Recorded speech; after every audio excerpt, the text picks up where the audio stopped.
नमस्ते, वेलकम। स्वागत है आप सभी लोगों का आपके प्यारे चैनल लक्ष्य विजय में। और आज है 2 अक्टूबर। भारत में 2 अक्टूबर की डेट को दो महान विभूतियों, दो महान स्वतंत्रता सेनानी और दो महान राजनीतिज्ञों के जन्म दिवस के तौर पर मनाया जाता है। उनमें से एक हमारे राष्ट्रपिता महात्मा गांधी हैं और एक राष्ट्र निर्माता हमारे देश के दूसरे प्रधानमंत्री श्री लाल बहादुर शास्त्री जी हैं। तो आज दोनों लोगों का जन्म दिवस है और इस जन्म दिवस की आप सभी लोगों को ढेर सारी बधाई। वो इसलिए क्योंकि ये दोनों लोग हम लोगों के जीवन के एक आदर्श हैं। आदर्श इसलिए हैं क्योंकि इन्होंने हमारे देश को स्वतंत्रता दिलाया। इन्होंने हमारे देश के निर्माण में अपना अधिकतम, जो अपने जीवन का अधिकतम योगदान हो सकता है, वो किया। उसके लिए हम लोगों को सदैव इनका ऋणी रहना पड़ेगा और ऋणी रहने के अलावा और कोई रास्ता है भी नहीं। यानी आपको सदैव इनका ऋणी रहना पड़ेगा, मानना पड़ेगा, स्वीकार करना पड़ेगा। भारत जैसा देश जो कि एक लोकतांत्रिक प्रक्रिया की ओर चला, तो दोनों लोगों की जन्म जयंती पर आप सभी लोगों को शुभकामनाएं। और आज चर्चा का विषय है आज़ाद हो चुके भारत के गांधी को लेकर। आज़ाद यानी कि 15 अगस्त 1947, ये वो पावन तिथि, ये पावन वर्ष है, ये पवित्र डेट और पवित्र ईयर था जब हमारा देश अंग्रेज़ों के चंगुल से निकल गया। और अंग्रेज़ों के चंगुल से निकलने के बाद हमारे देश के तत्कालीन यानी हमारे पूर्वजों के द्वारा बहुत सपने देखे गए। उन सपनों के कुछ चीज़ों को हमने अपने जीवन में देखा कि वो पूरे हुए, और कुछ चीज़ें ऐसी भी हैं जिनको देखकर ऐसा लगता है कि अंग्रेज़ों की सत्ता तो गई, लेकिन अंग्रेज़ों की सत्ता का तरीका आज भी है।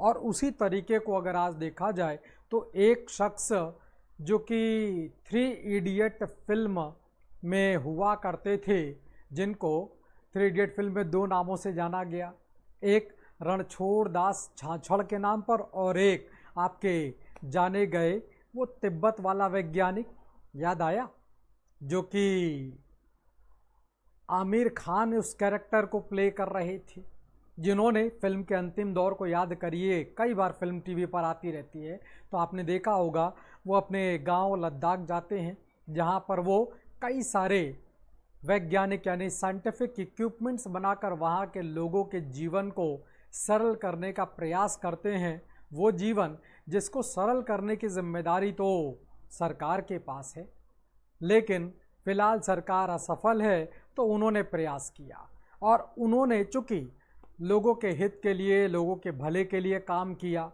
और साथ ही साथ अपने बातों और अपने मुद्दों को उठाने के लिए उस आदर्श पर चलने का फैसला किया जो हमारे राष्ट्रपिता गांधी जी का था, यानी अहिंसा के रास्ते पर चलने का। और यही कारण है कि हम लोग इनको भारत के गांधी के तौर पर और आज़ाद भारत के गांधी के तौर पर जानते हैं। सोनम वांगचुक क्यों चर्चा का विषय बन गए? सोनम वांगचुक तो गिरफ्तार कर लिया गया है, दिल्ली में गिरफ्तार कर लिया गया है, सिंधु बॉर्डर पर गिरफ्तार कर लिया गया है। तो आज हम लोग चर्चा करेंगे सोनम वांगचुक के बारे में, थोड़ी सी चर्चा करेंगे। और आज हमारे आपके बीच चर्चा का विषय बनने वाला है कि सोनम वांगचुक है कौन, दूसरा इन्हें हिरासत में क्यों लिया गया, यानी इनकी मांगे ऐसी क्या क्या थीं कि इनको हिरासत में ले लिया गया, और हिरासत में जो लिया गया वो संविधान की स्थिति में, यानी जो भारत के लोगों की संवैधानिक स्थिति जिसे मौलिक आधार पर मौलिक अधिकार के तौर पर जोड़ा जा सके, तो किस प्रकार से भारत के एक नागरिक के मौलिक अधिकारों का हनन भी हो रहा है, इन सब पर हम लोग चर्चा करेंगे। और ये पूरी चर्चा इन 3 बिंदुओं पर चलने वाली है। तो शुरुआत करते हैं। सबसे पहले जानते हैं सोनम वांगचुक कौन है। तो सोनम वांगचुक ये तिब्बत के एक इंजीनियर, एक जैसे कहते नहीं, वो नए नई चीज़ों का आविष्कार करने वाले, इनोवेटर और एजुकेशन रिफॉर्मर, एजुकेशनिस्ट कह सकते हैं आप, एजुकेशनल रिफॉर्मर के तौर पर हैं।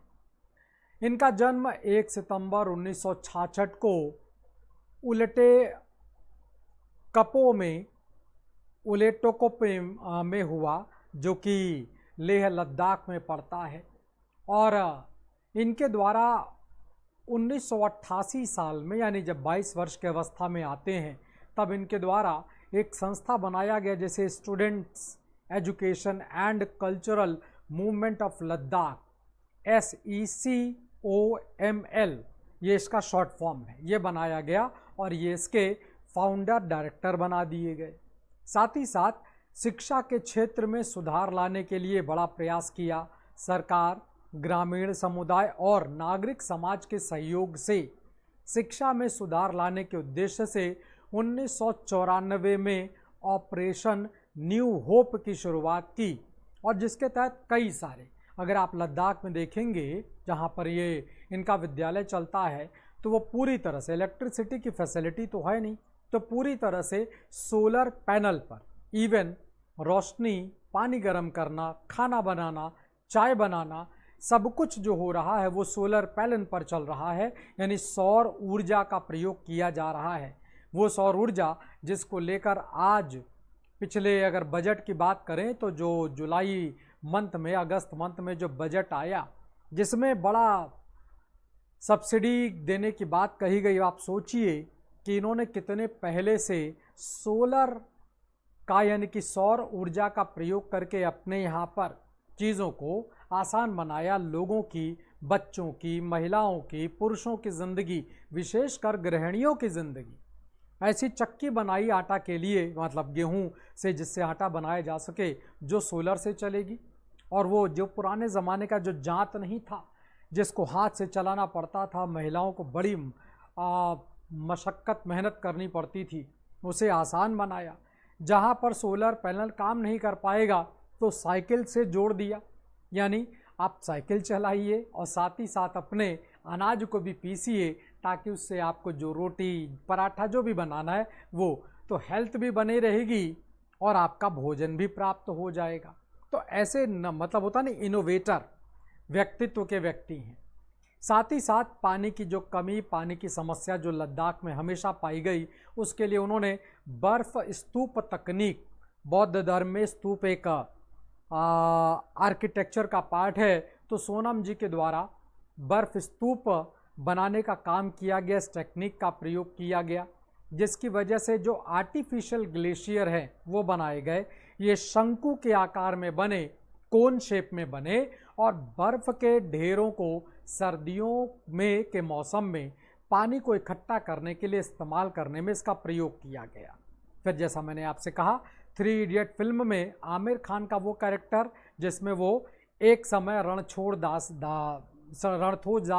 रणछोड़ दास चाचड़ थे, और फिल्म के अंतिम दौर में इनको फुंगसुक वांगडू के तौर पर जाना गया। याद आ गया फिल्म का लास्ट सीन, कैसे कैसे पहुँचे थे, है ना, वो जो एक अंग्रेजी बोलने वाला था, है ना, मैं मेमोराइज़ कर लेगी, और वो चमत्कार की जगह पर एक शब्द का प्रयोग करने वाला वो छात्र, वो इनको ढूंढता हुआ पहुँचेगा।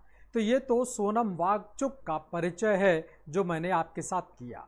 अब बात आती है कि वो मांगे क्या थीं जिसकी वजह से इनको हिरासत में लिया गया।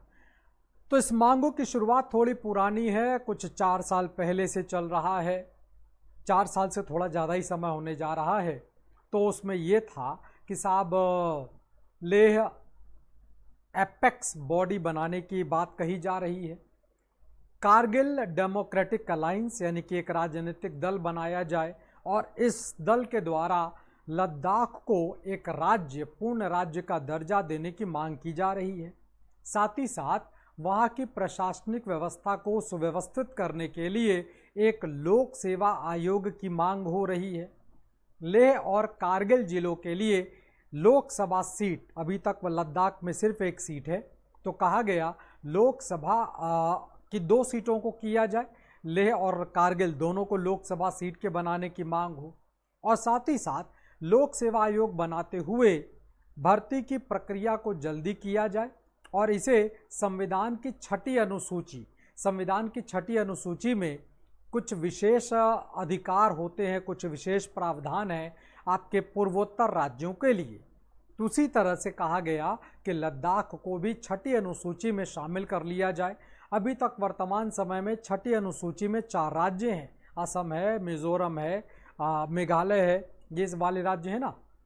उसी तरह से लद्दाख की भी मांग की जा रही है, और ये मांग पिछले 4 साल जिसके लिए सोनम वांगचुक के द्वारा अपनी हड़ताल भी किया गया, ओपन एयर जिसे कहते नहीं, ओपन स्काई धरना प्रदर्शन भी किया गया, लेकिन सरकार ने इनकी मांगों के ऊपर कहते नहीं, कान न धरना न सुनना, कोई भी सुनवाई नहीं की। और अपनी सुनवाई को लगा कि साहब बहुत दूर से मांग रहे हैं, हो सकता हो कि आवाज़ें दिल्ली तक ना जाएं, तो तय किया गया कि एक काम करते हैं, हम लोग करीब 150 लोगों का एक दल लेकर के सोनम वांगचुक नेतृत्व करते हुए लेह से पैदल चल पड़े दिल्ली की ओर, शांतिपूर्ण, न कोई जिंदाबाद न कोई मुर्दाबाद, सिर्फ वाइट स्कार्फ जो कि शांति का प्रतीक है, जो कि आपस में एक कोऑर्डिनेशन का भी प्रतीक माना जाता है, वो लेकर चल पड़े।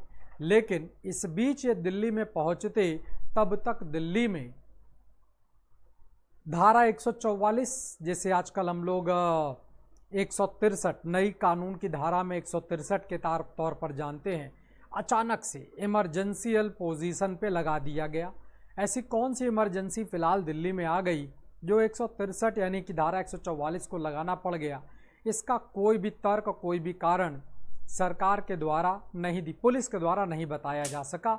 और दिल्ली पुलिस केंद्र के गृह मंत्रालय के अधीन कार्य करती है, यानी भारत सरकार के द्वारा ये बताया नहीं जा सका कि भैया धारा 144 यानी कि 163 क्यों लगाया गया या क्यों चल गया है अचानक से। इसके बारे में कोई भी क्लियर डेडलाइन या कोई भी क्लियर बातें नहीं थी। पहले भी लगा सकते थे अगर लगाना था, फिलहाल ऐसी कोई स्थिति नहीं है, न कोई दंगा फसाद की दशा बनी है, न कोई चुनाव का आयोजन हो रहा है, ऐसा कुछ भी नहीं हो रहा है। और वैसे भी इनके दल के दिल्ली पहुंचने से पहले तक तो कुछ नहीं था, अचानक से हो गया। और जब धारा 144 लगी और जब ये दिल्ली में पहुंचे, इनको हिरासत में ले लिया गया, तो दिल्ली की नई मुख्यमंत्री आतिशी सिंह ने मुलाकात करने की बात कही, उन्हें भी नहीं मिलने दिया गया। और ये जो पूरी गिरफ्तारी है, ये जो पूरा डिटेंशन है, ये डिटेंशन वास्तविक तौर पर इस मुद्दे को रखने का जो मूल कारण है वो संविधान के मूल अधिकारों के उल्लंघन को लेकर चल रहा है। क्योंकि जो गिरफ्तारी हुई है वो संविधान के कुछ मूल अधिकारों का उल्लंघन करता है। जैसे 19(1) में भारतीय नागरिकों को स्वतंत्रता का अधिकार जो दिया गया, जिसमें वो अपनी बात को बोलने का, वो अपने विचार, अपने विश्वास को बोल करके, लिख करके, छाप करके व्यक्त करते हैं। याद होगा मैंने आप लोगों को फंडामेंटल राइट वाली क्लास पढ़ाई भी है, वहाँ पर मैंने बताया। साथ ही साथ 19(1)(b) में कहा गया कि नागरिक अपना विचार अभिव्यक्त करने के लिए या कोई ऐसी दशा जिसमें वो अपना प्रदर्शन, जुलूस निकालना चाहते हैं, सार्वजनिक सभाएं करना चाहते हैं, जिसमें वो बिना किसी हथियार के और शांतिपूर्ण तरीके से एकत्रित हो जाएंगे, वो भी किया गया।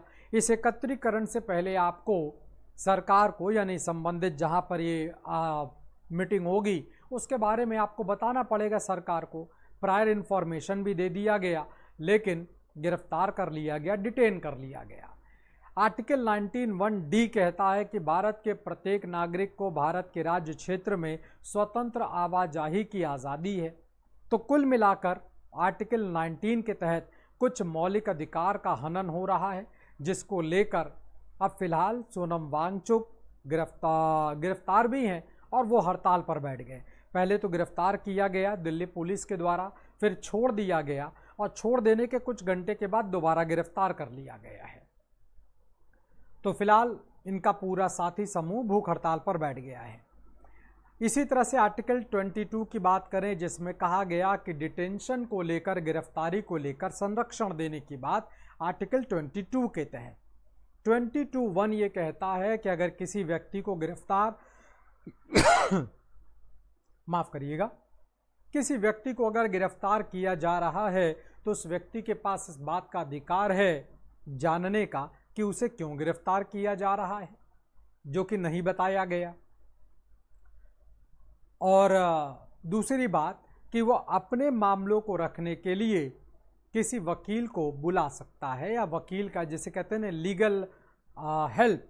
तो लीगल हेल्प की अगर बात करें तो फिलहाल जो डिटेंशन हुआ है सोनम वांगचुक का, वो डिटेंशन अभी फिलहाल अगर देखा जाए तो इनके मौलिक अधिकारों के हनन को लेकर है। अब यहाँ से सोनम वांगचुक अगले क्या कदम उठा सकते हैं संविधान की नज़र में, तो देखिए ये जा सकते हैं आपके बंदी प्रत्यक्षीकरण, जिसे क्यू वारंटो के तौर पर जाना जाता है,